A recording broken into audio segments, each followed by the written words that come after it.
प्रणाम। मैं विमल चंद्र काला आज आपको नैना देवी के मंदिर के विषय में बताऊंगा, जो कि रुद्रप्रयाग जिले में स्थित है। प्राचीन काल से गढ़वाल एक पवित्र तथा ऐतिहासिक स्थल रहा है।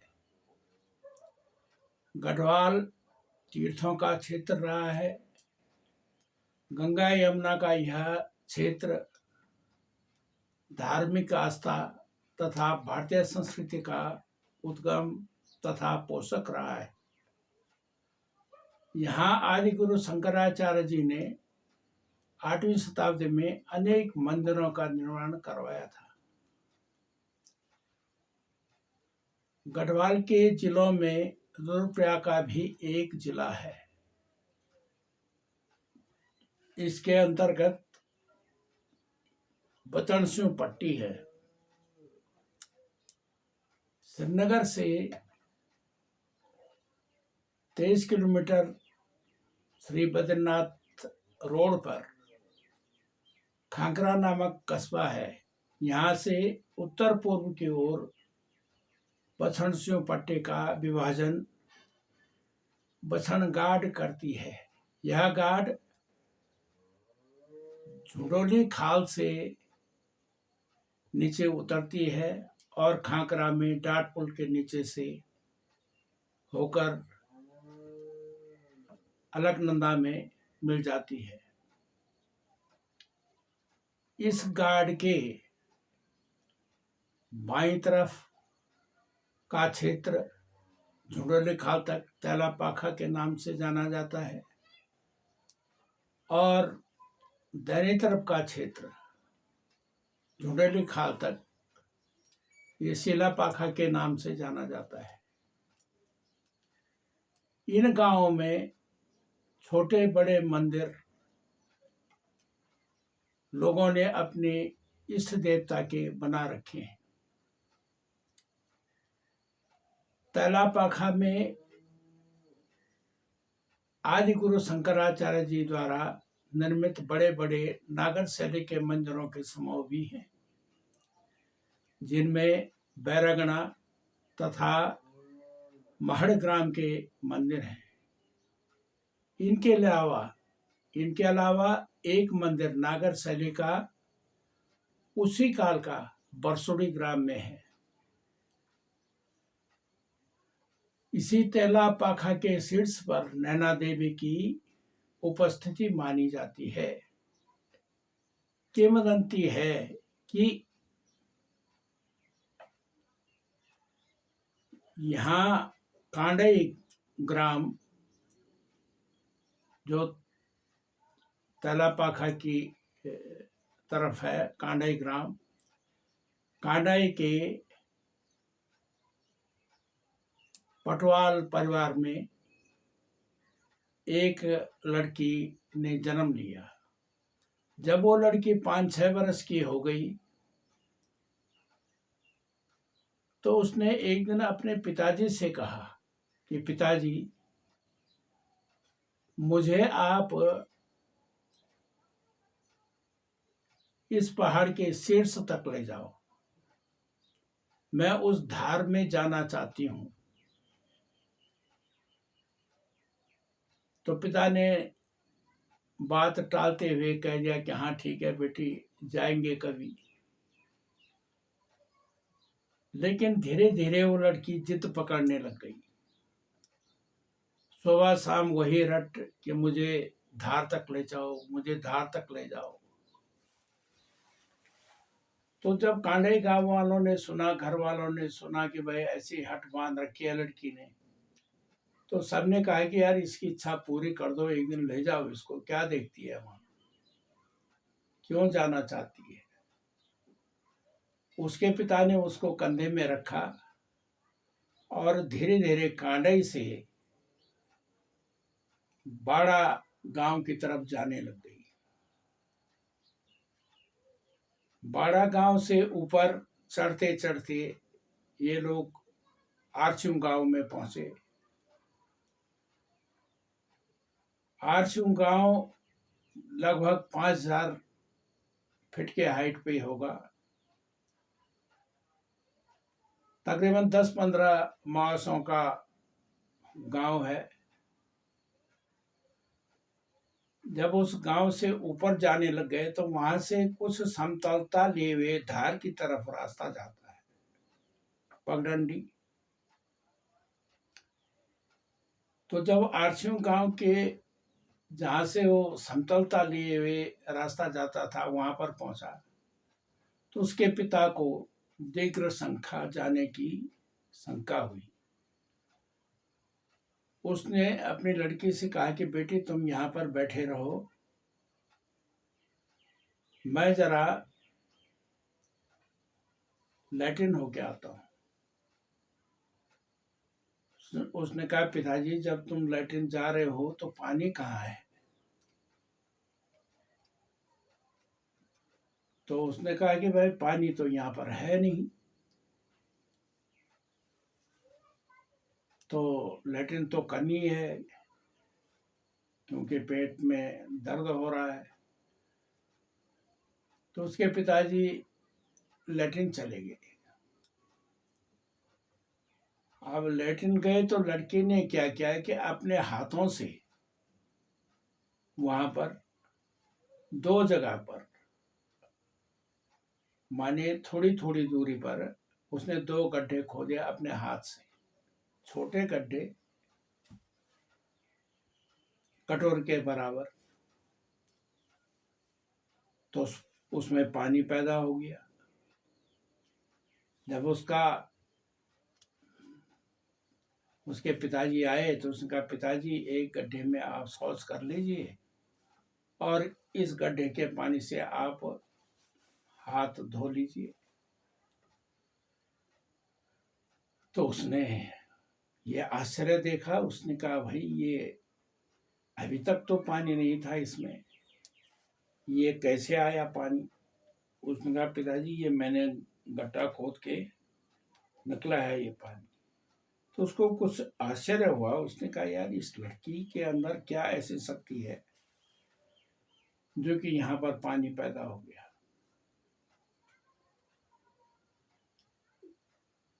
तो उसके पिताजी को इसका कोई उत्तर नहीं मिल पाया।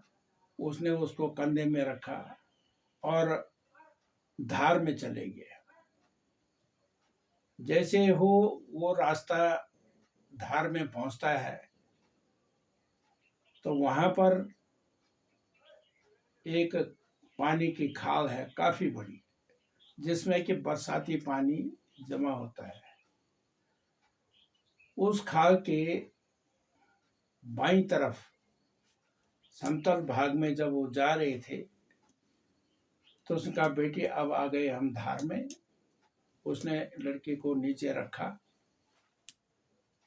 और उसके पिताजी तंबाकू पीने के आदी थे। उन्होंने चिलम भरी और चिलम पीने लग गए।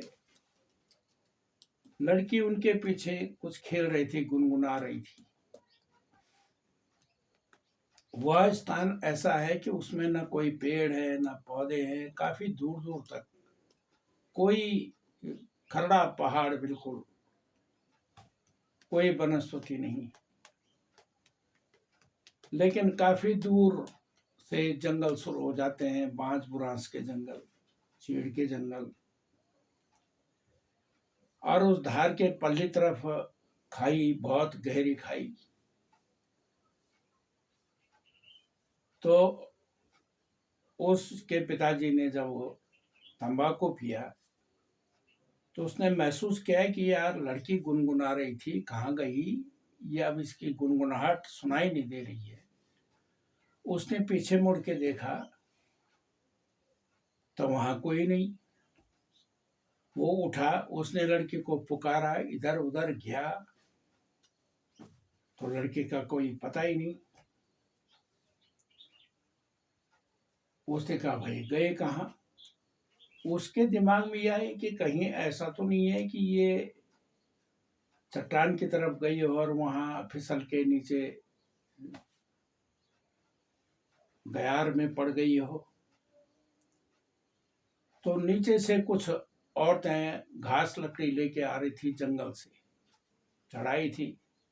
जब वो धार में पहुंची औरतें, तो उसने उनको पूछा कि आपने किसी लड़की को देखा? मेरी छोटी लड़की थी 5-6 बरस की, तो पता नहीं कहाँ गायब हो गई। उन्होंने कहा भाई हमने तो नहीं देखा।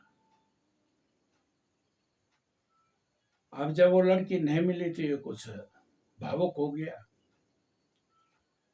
उसके उसमें उसने कहा ये गायब हुई तो हुई कहाँ?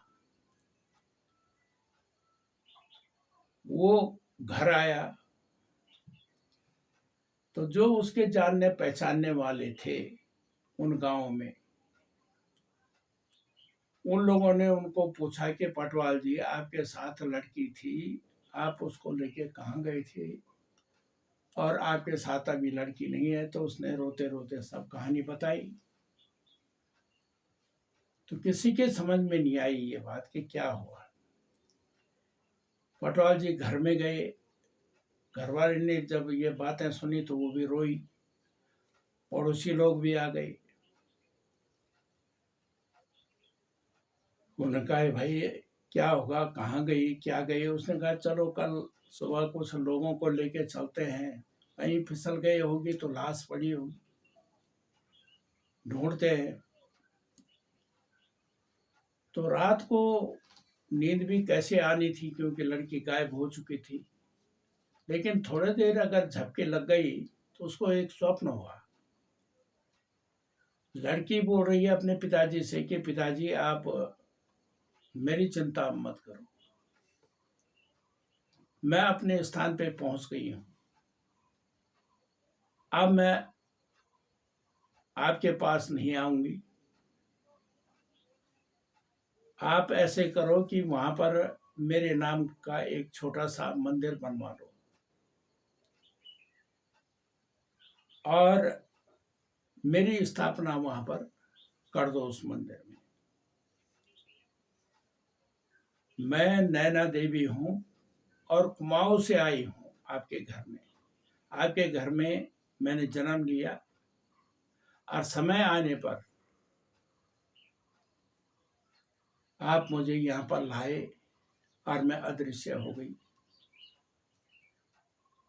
तो मेरी स्थापना उस मंदिर में कर देना और मेरी पूजा पाठ का दायित्व पटवार लोगों को देना। तो ये जब उसको स्वप्न हुआ तो उसने अपने घरवाली से कहा कि ऐसा ऐसा स्वप्न हुआ। तो उन्होंने कहा गई, वो लड़की गई, अब जितना रोना था पीटना था वो हुआ। उसके बाद उसने कुछ लोगों को अपने साथ लिया और मिस्त्रियों को लिया और वहाँ धार में एक मंडली टाइप की बना दी। वहाँ पर एक बांस का पेड़ है, बहुत बड़ा पेड़, मत उसका डाया तकरीबन 3 फीट का होगा। उस बांस के पेड़ का बहुत बड़ा पेड़, उसी के पेड़ के नीचे तने से लगा हुआ उसने मंडली बना दी। मंडली में उसने वहाँ के जो लोकल कारीगर थे, मिस्त्री थे, शिल्पकार थे, उनसे कहा कि यार एक पत्थर पे तुम उस लड़की की आकृति उकेर दो तो मैं उसको वहां रख लूंगा उस मंदिर। उन्होंने उकेरी और वो शिला अंदर रख दी। ज्यादा फीट भर चौड़ा होगा वो पत्थर, उसमें रख दियो। फीट भर ऊंचाई का उसमें रख दी। अब नैना देवी का स्थान वो हो गया। ठीक उस मंदिर से, नैना देवी के मंदिर से दाहिनी तरफ जो तालाब है, तो गाय बच्ची वहां पर पानी पीती हैं। पीने लायक तो होता नहीं है, बरसाती पानी है, लेकिन गाय बच्चे उसको पीते हैं। ठीक उस मंदिर से सामने हरियाली देवी की चोटी दिखाई देती है। तो कभी कभी पटवार लोग या अन्य ब्राह्मण किसी गांव के नैना देवी के स्थान पे पाठ करने के लिए जाते हैं। अखंड पाठ होता है, रात को जागरण होता है। तो उन्होंने क्या देखा कि हरियाली देवी से एक जलती हुई बड़ी लौ नैना देवी के स्थान तक आती है और वो लौ उसकी परिक्रमा करती है मंदिर की, और फिर हरियाली देवी के यहाँ चली जाती है। और कभी कभी वहाँ शेर भी आ जाता है उस लौ के साथ साथ, तो वो शेर भी चक्कर मारता है और उसी लौ के पीछे फिर हरियाली देवी के लिए चले जाता है। वो पूरा जंगल है, हरियाली देवी तक के पूरे पहाड़ में पूरा जंगल है, उसी पगडंडी से वो जाया करते हैं। अब ठीक न उस क्षेत्र का नाम, जहाँ पर वो मंदिर बना, उसका नाम लोकल भाषा में नैण्यो तोक है। नैण्यो में नैना देवी की स्थापना हो गई, और ठीक उस धार से, उस मंदिर से पीछे तकरीबन 1 किलोमीटर नीचे तेलापाखा का सबसे बड़ा गांव डुंगरा गांव है। डुंगरा गांव में पटवाल लोग भी रहते हैं। इन पटवालों को इन्होंने पूजा का अधिकार दे दिया कि भाई तुम लोग इसकी पूजा करोगे। उनका भाई हम डेली तो जा नहीं सकते, हम अपने गांव में, डुंगरा गांव में एक मंदिर उसके नाम का यहाँ पर बना देते हैं और उसके नाम की ज्योति हम यहाँ पर जलाएंगे, उसकी पूजा यहीं पर करेंगे। तो ये व्यवस्था भी हो गई। अब डुंगरा गांव में वहाँ के भी बड़े किस्से अजीब हैं। वहाँ की किंवदंती ऐसी है कि जब आदि गुरु शंकराचार्य जी ने महड़ ग्राम में शिवालय समूह की स्थापना की, तो वहीं शिवालय के सामने स्वयंभू लिंग है, जो कि चंदन के कलर का है और 5 मुख है और तकरीबन 1 फीट ऊंचा लिंग होगा। तो वहाँ पर लिंग स्थापित है। तो वो डुंगरा गांव से किसी की एक गाय ब्याह गई, बछड़ा हो गया। अब देखो, पूर्व जन्म का कोई ऐसा अटैचमेंट होता है, ऐसा कुछ लिंक होता है कि आदमी उसको समझ नहीं पाता, लेकिन पूर्व जन्म के संबंध तो चलते रहते हैं। वो गाय जो है वो गाय के उसमें आ गई, गाय की योनि में उसने बछड़ा दे दिया। तो सुबह वहाँ गाय बच्चों के जो गौशाला होती है उसको सन कहते हैं। तो सानी में जो गाय बंधी होती थी, तो सुबह क्या होता था कि बाहर से तो संगल लगी रहती थी, तो बाहर से संगल अपने आप खुलती थी और अंदर गाय उस जिस रस्सी पे बंधी रहती थी उसको तोड़ के, उसका कीला उखाड़ के, और वो सीधे निकलती थी मुहादेरे और सीधे महड़ गांव में। महड़ गांव का रास्ता जब डुंगरा से नीचे जाते थे बैरंगना के पास तक तो बिल्कुल आसान रास्ता था, लेकिन बैरंगना से नीचे एक गधेरा आता है, तो उस गधेरे से पल्ले पार चट्टान पे बहुत खतरनाक रास्ता, माने आदमी भी डर डर के उसको पकड़ के भीटा पकड़ के चलते रहते हैं और मोड़ गांव में पहुंचते हैं। उस मोड़ गांव में जाती थी वो गाय, और ठीक उस लिंग के ऊपर उसने अपने थन को रखना, और उस थन से दूध निकलता था और शिव जी के ऊपर पड़ता रहता था। और जब उसने उनको दूध से नहला लिया तो उसके बाद गाय फिर वापस आती थी और अपने सानी के अंदर चली जाती थी।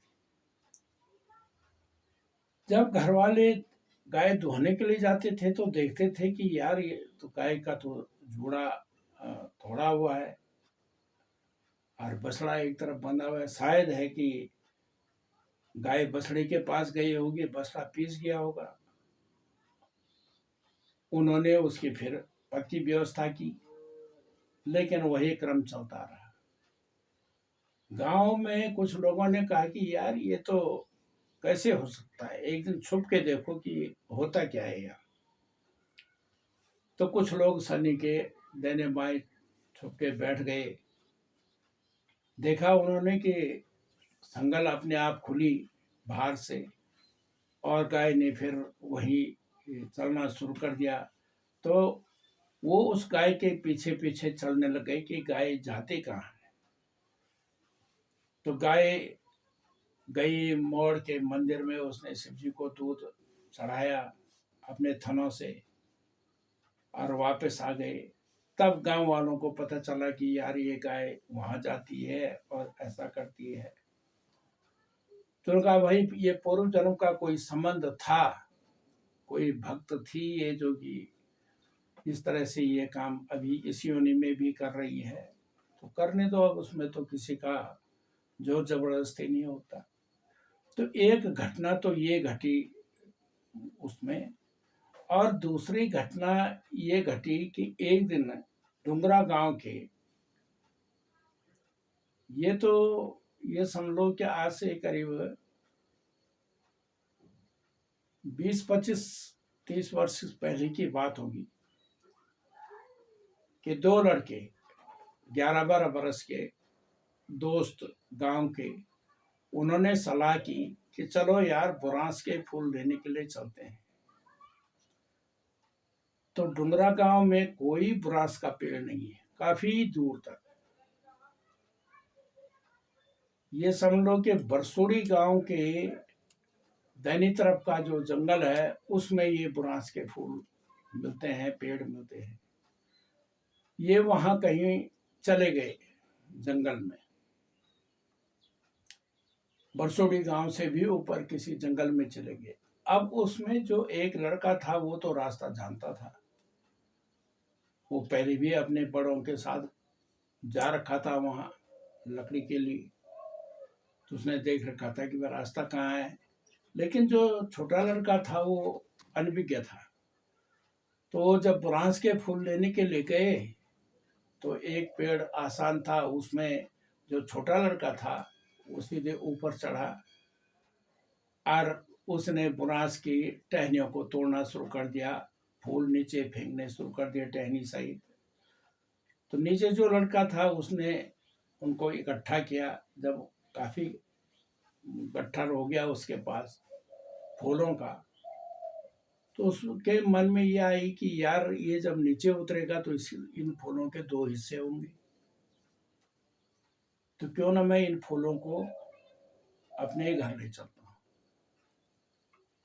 तो उन फूलों को जब वो लेके भागने लग गया घर की तरफ, तो उसने ऊपर पेड़ से देखा कि उसने आवाज मारी कि अरे यार तू कहाँ जा रहा है फूलों को लेके, लेकिन उसने नहीं सुनी, वो सीधे चले गया। अब ये नीचे उतरा, इसने कहा यार वो तो फूल लेके चले गया, मैं किसी और एक पेड़ की तलाश करता हूँ। वो पेड़ की तलाश करने लग गया, लेकिन उसको कोई ऐसा पेड़ नहीं मिला जिसमें कि वो चढ़ सके। तो कोई ऐसे छोटे पेड़ को तलाश रहा था, वहां से उसने फूल निकाले, लेकिन जब वापस आने लग गया तो वो रास्ता भटक गया। उसको अपने गांव का रास्ता ही पता नहीं। अब सूर्यास्त हो गया। अब ये रोने भी लग गया कि भाई ये जंगल की बात है, मेरे साथ कोई नहीं है, उसने मुझे धोखा देके यहाँ छोड़ दिया। अब गांव में खलबली मच गई, डुंगरा गांव में। तो किसने सोचा होगा कि हाँ यार, वो दो लड़के इधर को जा रहे थे, जरा उनके लड़के को पूछो कि तुम्हारे साथ था, तुमने देखा उसको? तो उसने कहा हाँ, हम बुरास के फूल लेने के लिए गए थे, मैं तो आ गया था, वो कहीं दूसरे पेड़ में चढ़ा होगा तो आ रहा होगा या क्या हो गया। तो लोग वहां से रात को लालटीन लेके, मसालों को लेके, डंडा लेके उस जंगल तक गए। आवाज लगाई उन्होंने दूर दूर तक उस लड़के को, लेकिन कोई पता नहीं चला। ये वापस आ गए, सारे गांव में सन्नाटा हो गया। वहां जंगल में क्या हुआ उस लड़के के साथ कि जैसे वो रो रहा था, वैसे करीब 11-12 बरस की लड़की उसके पास आई। तो लड़की ने धोती पहन रखी थी। तो वो आई, उसने उस लड़के से कहा कि तू रो क्यों रहा है? उसने कहा कि मेरे घर का रास्ता मैं नहीं जानता, कृपया मुझे मेरे घर तक पहुंचा दो। उसने कहा नहीं, आज तो अब रात हो गई है, आज तो मेरे साथ रह, डरने की कोई बात नहीं। उसने अपनी पालथी मारी इस लड़की ने, और उसका सिर अपने घुटने में रखकर उसको सहलाने लगी, थपथपाने लग गई। तो उसको थोड़ा नींद की झपकी आ गई। सुबह जब उठी उसकी नींद, तो सूरज की लाइट चारों तरफ आ रही थी, रोशनी आ रही थी, उजाला हो गया था। जंगल में छन छन के प्रकाश आ रहा था अंदर। उसने देखा यार, मैं कहाँ हूँ? मैं तो जंगल में हूँ। अरे मेरे साथ तो कल ऐसा हुआ। तो वो लड़की को ढूंढने लग गया, लड़की कहीं पता ही नहीं। फिर ढूंढने लग गया वो अपने घर का रास्ता, कभी इधर को जाए कभी उधर को जाए, लेकिन उसको कोई रास्ता नहीं मिला उस जंगल में, किसी पगडंडे पे पहुंच जाए। फिर रात होती थी तो वो लड़की फिर आ जाती थी, फिर उसको रखती थी। ये क्रम तकरीबन 9 दिन तक चला। 10वें दिन क्या हुआ कि वो लड़का किसी पगडंडी पे धार के पल्ली तरफ कहीं पहुंच गया। अब उसको ये पता नहीं कि ये रास्ता इधर को कहाँ जा रहा है, कहाँ से आ रहा है, इधर को कहाँ जा रहा है, कहाँ जाना है, मेरा गांव किस डायरेक्शन में है, कुछ पता नहीं। इतने में पीछे से कोई बुढ़िया आ रही थी। बुढ़िया के सिर में गठड़ी थी। बुढ़िया जब उस लड़के के पास से गुजरने लगे तो उसने देखा ये रो रहा है। उसने कहा बेटे क्यों रो रहे हो, तेरे साथ कौन है? तो उसने रोते रोते कहा कि मेरे साथ कोई नहीं है। तो उसने कहा तू यहाँ कैसे आया? उसने कहा मैं फूलों के लिए आया था बांस के, और मैं अपने गांव का रास्ता भूल गया। किस गांव का है? कि डुंगरा गांव का। अरे उसने कहा डुंगरा गांव तो बचन सिंह पट्टी में है। तो ऐसे कर कि तुम मेरे साथ चल, मैं अपने मायके जा रही हूँ रुद्रप्रयाग। तो जब मैं वहां से वापस आऊंगी मायके से, तब मैं तुम्हारे डुंगरा गांव से होते हुए तुमको डुंगरा गांव में छोड़ दूंगी और तब जाऊंगी अपने यहाँ। तो उसने कहा ठीक है। थोड़ा सहारा मिल गया लड़के को। बुढ़िया उसको लेके रुद्रप्रयाग में गई, किसी होटल में बैठी। लड़का तो भूखा था ही इतने दिन का। तो उसने कहा कुछ खाएगा? उसने कहा हाँ। उसने होटल वाले को कहा कि यार इसको जरा कुछ नाश्ता पानी करा दे। उसने उस लड़के को नाश्ता पानी करवाया। बुढ़िया भी चाय पी रही थी। तो उस चाय की दुकान के बगल पे एक होटल में कुछ लोग आ रखे थे और वो चाय पी रहे थे। तो इसको ये पता चला लाला को कि ये लोग जो है किसी अर्थी के साथ आए थे रुद्रप्रयाग, और ये डुंगरा गांव के, और अभी चाय पी रहे हैं। तो उस लाला ने उनको कहा कि भाई तुम डुंगरा गांव के हो? उसने कहा कि हाँ हम डुंगरा गांव के। उसने कहा यार एक लड़का आ रखा है यहाँ, वो अपने को डुंगरा गांव का बताता है, एक बुढ़िया उसको साथ में लाई। यार तुम डुंगरा गांव जाओगे तो इस लड़के को भी साथ ले चलना। अब लोगों ने देखा उसको, उन्होंने पूछा कि अरे तो कक्षा रे, इतना दिन तक तो गांव में आते रहे, ढूंढ खबर रहे होनी तो कक्ष है कन रहे क्या रहे। वही सारी कहानी फिर वो लगाए दिन जो वे दगड़ी बीती है।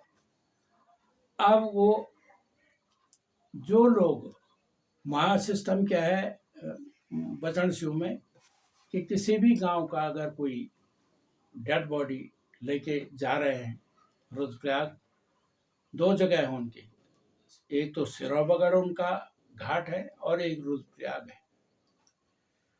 तो जो लोग रुद्रप्रयाग जाते हैं या सिरोबगढ़ जाते हैं तो वो साथ में अपने गांव से, उसके घर से, जहाँ की का कि वो आदमी है जो मृत, जिसकी मृत्यु हो गई है, उसके घर से चावल दाल ले जाते हैं। और वो खांकरा में एक सामूहिक शेड बना हुआ है, वहाँ उसके नीचे खाना बनता है। सब लोग वहाँ पर आते हैं जो शब्दहा में जाते हैं, और वहाँ पर उनका भोजन होता है और उसके बाद घर जाते हैं। तो जो लोग खाना बनाने के लिए डिप्यूट हुए थे वो जल्दी जल्दी खांकरा आ गए। अब खांकरा एक ऐसा केंद्र है कि वहाँ पर झुंडोली खाल से लेके और खांकरा तक के सभी गांव के, तैला पाखा के हों चाहे सीला पाखा के हों, सब आते जाते मिलते रहते हैं। क्योंकि मुख्य मार्ग पे आने के लिए तो वहीं आना पड़ेगा खांकरा में, तो एक दूसरे से भी परिचित हो जाते हैं, ये फलाने गांव के, ये फलाने गांव के। तो जब वो वहां पर आए तो ये बात फैल गई कि भाई डुंगरा का वो लड़का मिल गया। तो किसी ने उसके घर तक बात पहुंचा दी डुंगरा गांव में। उसका बाप जो था बड़े हर्ष के साथ उसने 4 कहारों को बुलाया। उसने कहा चलो वही मेरा लड़का मिल गया है और वो रुद्रप्रयाग में है, वो जब खांकरा आएगा तो खांकरा से हम उसको इस पालकी में बिठा के लाएंगे और हर्ष के साथ चले। तो जब खांकरा आया उसका बाप, तो उसने वहाँ पर दुकान से गुड़ लिया, काफ़ी मात्रा में 3-4 भेलियों के करीब गुड़ लिया, और जो रास्ते में मिलते रहे उनको बांटता रहा गुड़, खुशी में कि भाई मेरा लड़का मिल गया, मेरा लड़का मिल गया, मेरा लड़का मिल गया। लड़के को पालके में बिठाया और गांव ले आए। तो ये कहानी डुंगरा गांव से लगी हुई है। तो ये नैना देवी की कहानी मैंने आपको सुनाई। धन्यवाद। अगले एपिसोड में फिर किसी कहानी को लेके सुनाऊंगा।